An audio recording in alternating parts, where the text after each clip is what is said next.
Now let's take a look at the BioArte Microbiome Balancing Skin Duo Serum, which is why we're all here today. So this lightweight serum delivers microbiome balancing actives and hyaluronic acid for rehydration. It's clinically proven to reduce the production of sebum, soothe the acne inflammasome and erythema, the redness, and shift the skin microbiome, resulting in a smaller C. acnes population. So it's ideal for acne-prone skin, but it also works very well for rosacea-prone skin.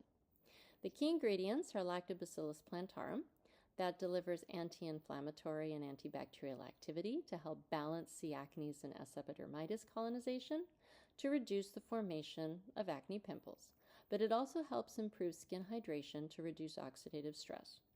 Hyaluronic acid, as we all know, helps increase and retain moisture content in the skin, which is important for wound healing and also reduces the itch associated with dryness.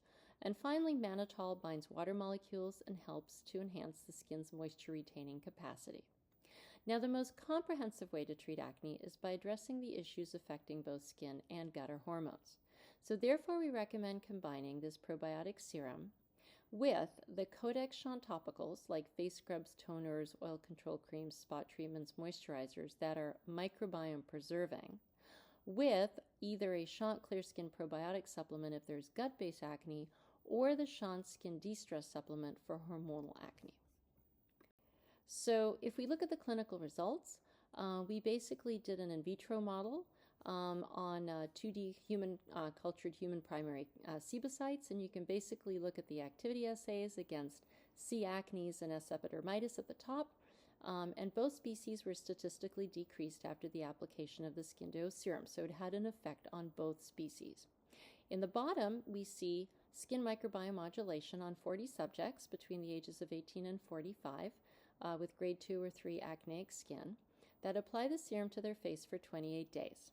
And the composition of the skin microbiome was assessed with genomic sequencing. And what basically we saw was that the specific microbiome profile showed a reduction in C. acnes and an increase in S. epidermidis and an increase in Lactobacillus plantarum, indicating the Skin Duo serum was effectively targeting the pathogenic acnes, which is the known contributor to acne. Then we also looked at basically sebaceous lipogenesis, basically oil production.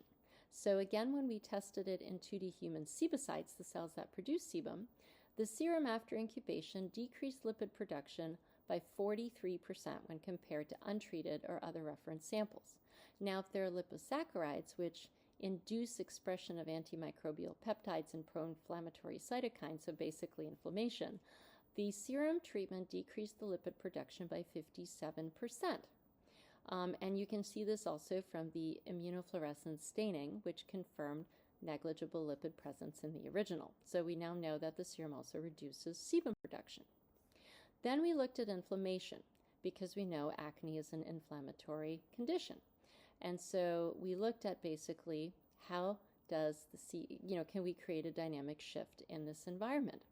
And we measured how the bioserum can reduce inflammation. So the human primary sebocyte model was infected with C. acnes and S. epidermidis, and after 48 hours, we looked at the cytokines IL-1A, IL-6, and IL-8. With the serum treatment, these cytokine secretion levels decreased by over 90%. So that basically means that the cytokines which cause the inflammation of the pore can be managed to reduce sebum production driven by the inflammation. And finally, we looked at 10 subjects between the ages of 18 and 45, again with grade 2 or 3 acne, who were randomized and put the Skin Duo serum on their face for 28 days, and we collected their microbiome samples. And we again saw that the relative abundance of the microbiome community, basically between the time of the study started and the 28 days, there was a significant decrease in C. acnes in 9 out of the 10 subjects, and really no major difference noted in the staph, and there was actually plantarum significantly present in about half of them. Then we looked at 50 subjects between 18 and 65, again with grade 2 or 3 acneic skin, and we counted the acne lesions, comedones, inflammations, papulopustules, nodules, cysts, were counted by a dermatologist, and then we basically saw, again with the serum treatment between day 0 and day 28, a significant decrease in all lesion types, as you can see in the chart at the bottom, and a significant improvement in overall skin health. So what this told us is that this is an ideal method for modulating the microbiome and treating the acne inflammasome. That is sebum overproduction, skin inflammation, and skin barrier repair.